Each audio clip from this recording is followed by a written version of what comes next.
learners! I am your English teacher, Teacher Shawnee.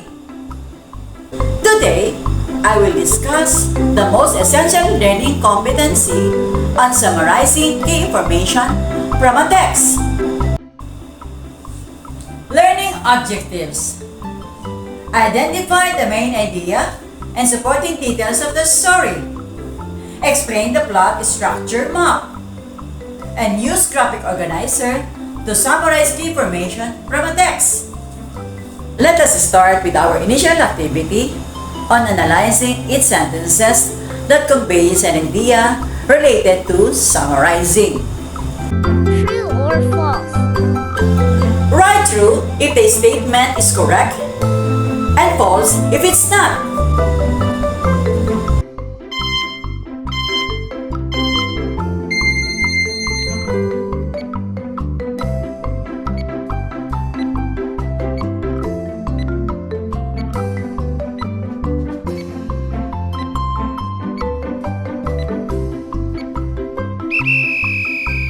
Let us check your answer.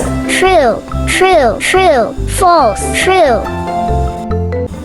For those who got 5, excellent! And those who got the score of 3 and below, study and listen attentively. Do you have any idea what is our lesson for today? Summarizing. Very good! Now, let us define what is summary.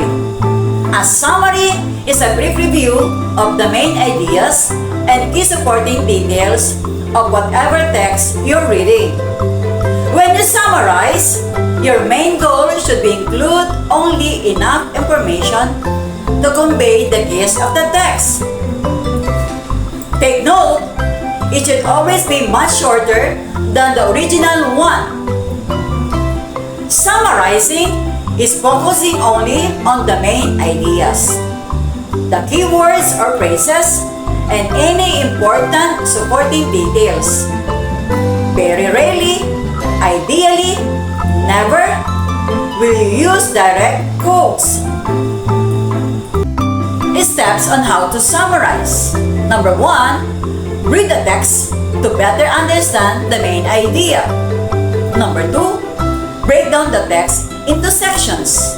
Number 3, identify the key points. And lastly, write the summary. Now, I will give you an overview of an original text and summarized text. Original text. Exercise is crucial to our lives. Doctor recommend at least 2 times a week. Exercise does not necessarily need to be done in the gym. It can consist of an outdoor walk or bike ride. It does not only control weight, but it combats many health conditions and diseases. Another added benefit to exercise is its mood-boosting qualities. Summarized text. Exercise is important and doctors recommend to do it at least 2 times a week. Different forms of exercise can help improve weight control, health, and mood. Let us now practice your summarization skills using the knowledge and strategies that you have learned. Activity 1. Direction. Read the text, then answer the questions that follow.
let us watch The Story of the Centipede by Ronnie V.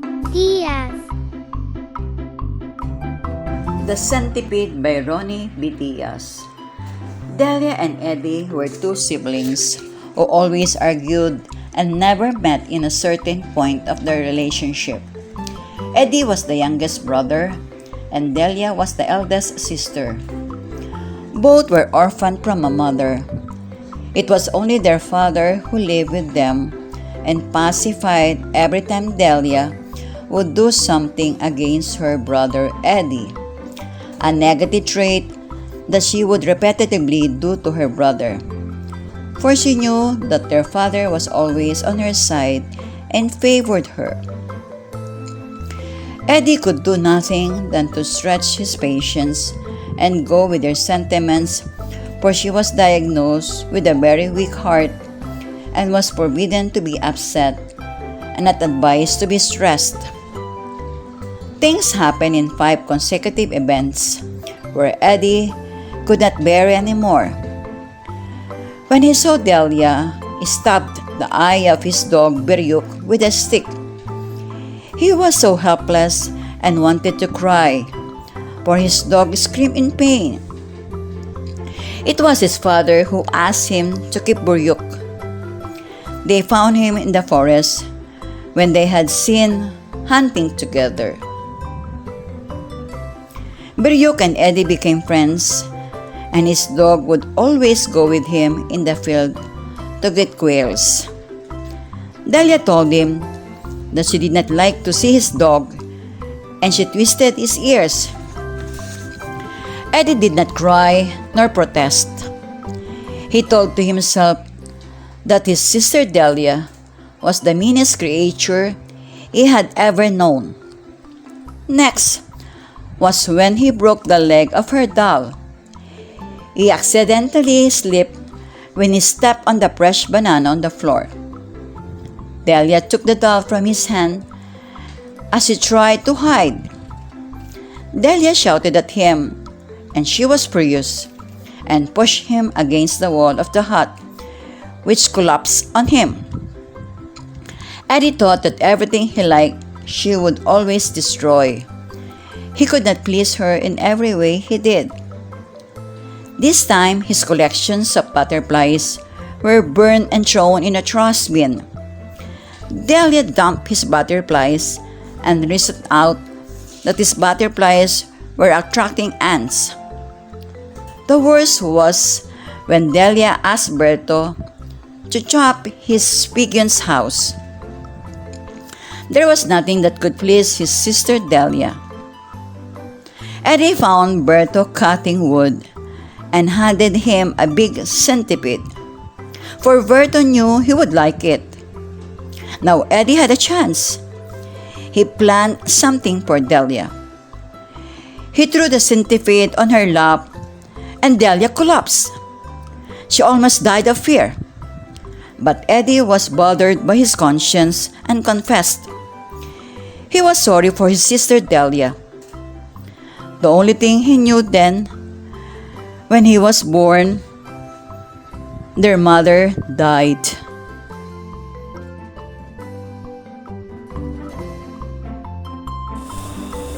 Activity 2. Directions. Read the questions carefully, then answer.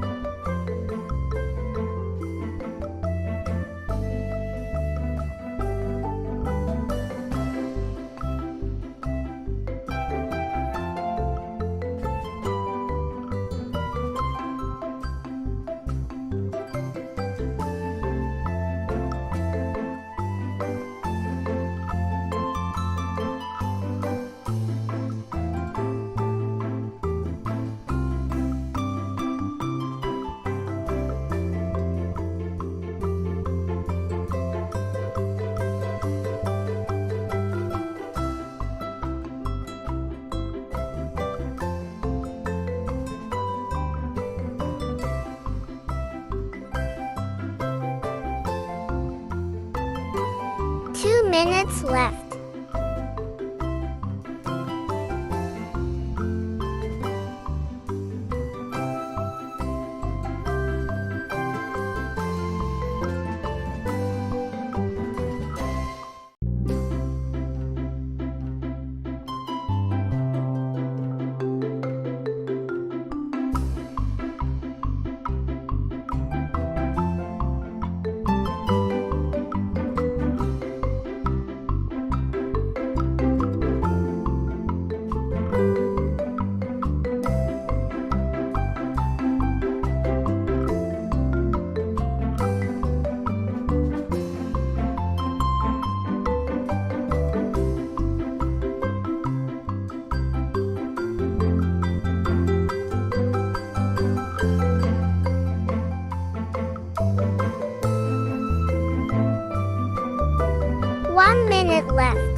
seconds left.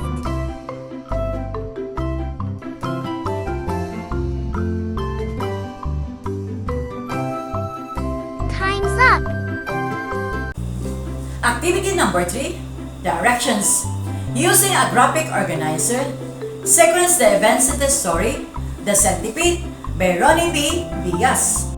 What is the title of the story?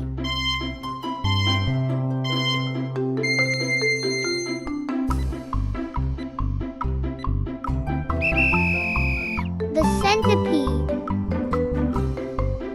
Where did the story take place?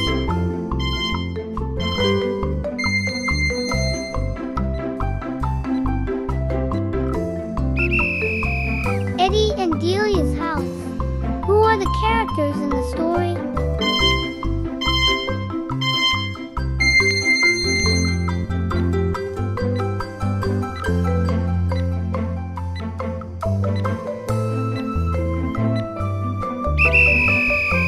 The characters in the story are Eddie, Delia, Biryak, Berto, and Eddie and Delia's father. What is the problem?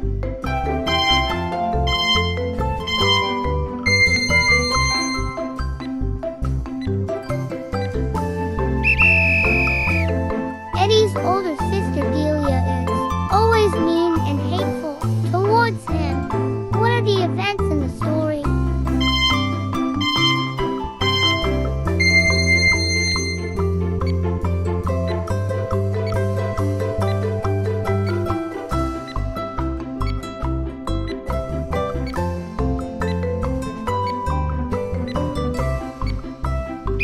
Delia pierced the eye of his dog, Biryak. Eddie broke one leg of Delia's doll. Delia burned his butterflies and threw them. Berto chopped his pigeon's house as per Delia's instruction. Eddie throws the centipede to Delia. What is the solution?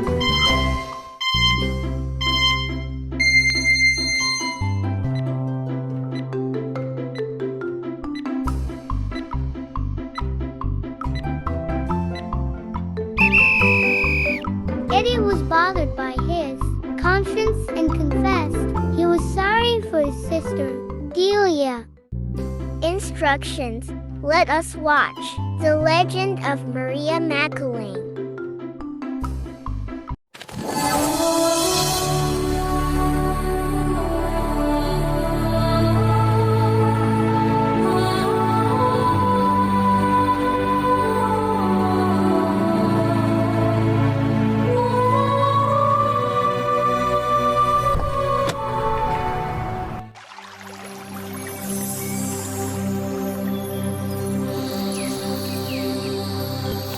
The Legend of Maria Makiling.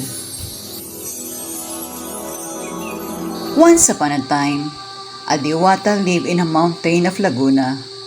She was called Maria Makiling. She was very beautiful. Maria was always about helping other people. One time, the children of a farmer got sick. When he went to Maria to seek help, he was given a bilao full of ginger. The farmer sadly went home carrying the bilao of ginger. When he reached his hut, he was greatly surprised.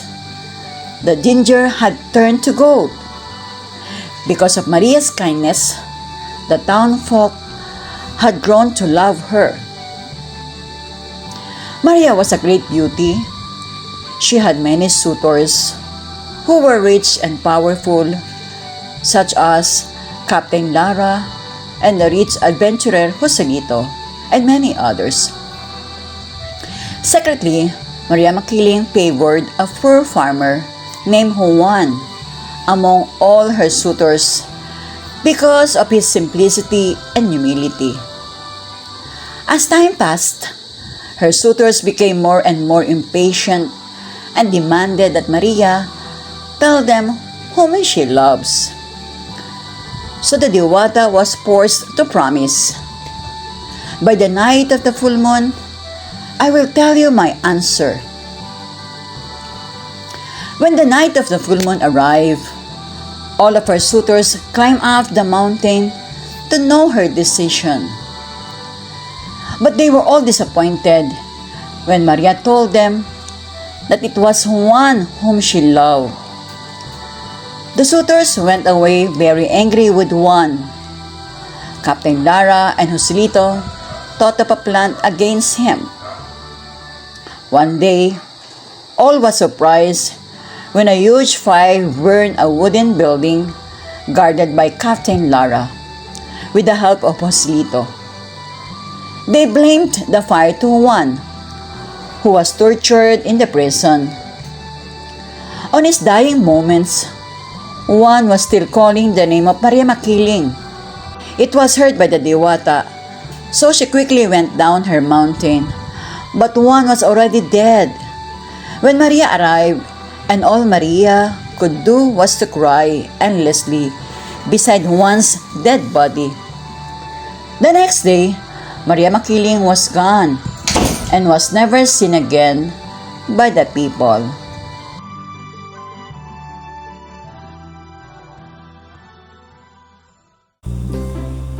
Here's how to create a plot structure map. Character is a person, animal, creature, or thing in a story. Setting is the time and place in which a story happened. Introduction. This is the start of the story, where the main character or the other characters understand the setting and deduce the conflict. Rising action. It is all the events that lead to the eventual climax, including character development and events that create suspense. Climax, the highest point of interest in a story. Falling action, the action that occurs immediately after the climax has taken place. Resolution, it is the end of the story. It occurs after the climax. It is when you learn what happens to the characters after the conflict is resolved. For your assignment, directions. Complete the details of the legend of Maria Makiling using a plot structure map. Now, for the conclusion of the lesson, what is summarizing? Summarize the story. Tell what happened in your own words, using details from the beginning, middle, and end of the text. That's all for today. Thank you for watching. See you next time. Bye! Thank you for watching.